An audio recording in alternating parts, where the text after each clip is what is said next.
I should have loved you. Narada Michael Walden. I should have loved you. Stay with Radio 2, it's the music box that never stops. BBC Radio 2. Sarah comes up right after the news. Thank you to Tom and Michael and Paul and Andy and Jess working from home this week. And Gary and Anthony and Claire here at the studios. Sarah after the news, as I say, and see you Sunday 9 a.m. for Love Songs. Have a smashing weekend.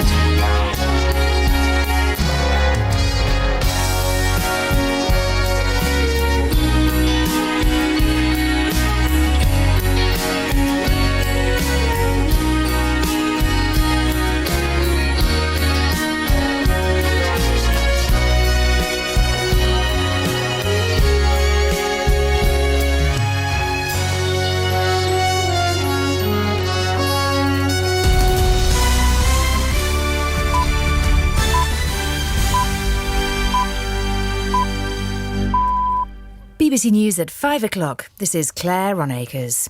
The Prime Minister is facing calls from campaigners to stick to the timetable for tackling obesity. The Footballers' Union is demanding action to stop pitch invasions, and the BBC star who's gone back to university to help the next generation. Tesco has joined Sainsbury's in saying it'll stick to the original government deadline to ban multi-buy deals for junk food. It had been expected that those promotions and the outlawing of unhealthy food adverts on television before the 9 p.m. watershed would come into force in October. The legislation's been pushed back a year as officials assess the impact of the policies on the rising cost of living. During a factory visit in Paris, Boris Johnson explained why a delay was the right approach. There are some things at the moment where we think they make very little difference to obesity, and they can affect people's weekly outgoings, people's budgets. And at this particular time, if people can save on their food bills with some offers, then I think we've just got to be flexible whilst continuing to tackle obesity. Around 200 people, including the campaigner and celebrity chef Jamie Oliver, have held a demonstration outside Downing Street to complain about the delay. He said the Prime Minister was letting children down. I think now more than ever with the cost of living, to say that he's not doing that because of that, when his own research said these specific marketing techniques make people spend 20% more, eat more and waste more, it's complete lies. And, so I thought I'd just do my best to get a bit of attention on it. A report by the Institute for Fiscal Studies says childcare costs in England may be causing significant pressure on household budgets. It estimates that families with one child in formal care may be paying more than £10,000 per year. Charities are calling for clearer guidance about the financial support available. A man's been found guilty of attempting to murder a stranger with a machete on a crowded tube train in London. The Old Bailey heard how Ricky Morgan told commuters this is not a terror attack as he stabbed James Porritt at Green Park last July. Mr Porritt said the incident was like a horror movie. The Professional Footballers Association has described the recent rise in pitch invasions as toxic, aggressive and dangerous. The union's calling on the police to make stopping the disorder an immediate priority. A man was jailed yesterday for headbutting the Sheffield United captain, while officers are looking into an altercation involving the Crystal Palace manager Patrick Vieira and a fan. The Manchester City boss, Pep Guardiola, said supporters needed to be sensible.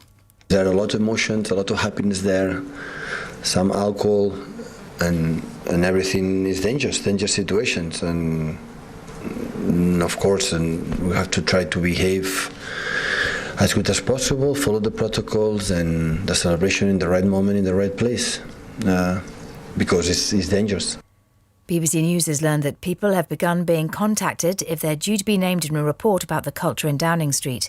A senior civil servant, Sue Gray, is expected to present her findings next week following the conclusion of Scotland Yard's investigation into lockdown breaches. Individuals mentioned in the document have been given until 5 o'clock on Sunday evening to respond. A further 11 people in the UK have been confirmed to have monkeypox, taking the total number of cases to 20. There's no specific vaccine against monkeypox, but the government has bought doses of the smallpox vaccine, which offers good protection against both viruses. Here's our health reporter, Michelle Roberts. The decision to stock up on smallpox vaccine comes as health officials warn it's possible more people are infected or at risk of catching this rare virus. The UK Health Security Agency says some individuals who have a high risk of having been exposed to the virus in the community are being offered a vaccine. Monkeypox is usually a mild illness causing a high temperature and a rash that looks similar to chickenpox and often begins on the face. The host of the repair shop, Jay Blades, says he's proud and honoured to have been appointed the first Chancellor of Buckinghamshire New University.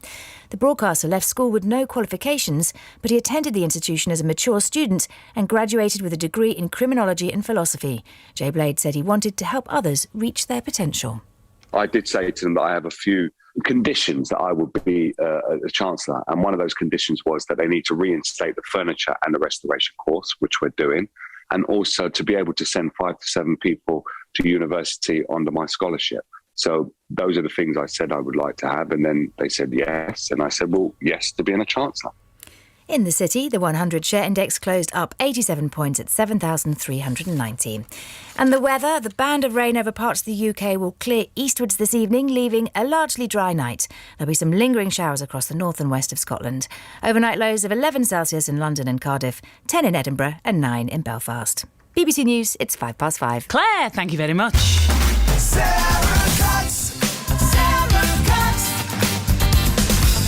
BBC Radio 2. If you'd be so kind, Daniel. Ladies and gentlemen, the weekend. Oh, come on.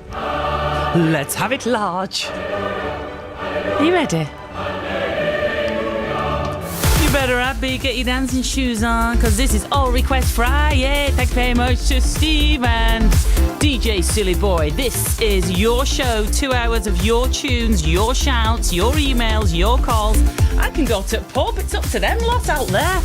Let's play this with love from Paul Phillips in Skipton to his wife. It's their wedding song. She's had a bit of a tough week. This'll cheer her up, he says. She's called Vicky. Tell her, please, I love her millions, billions, and indeed trillions. Here you go, Vicky. It's for you.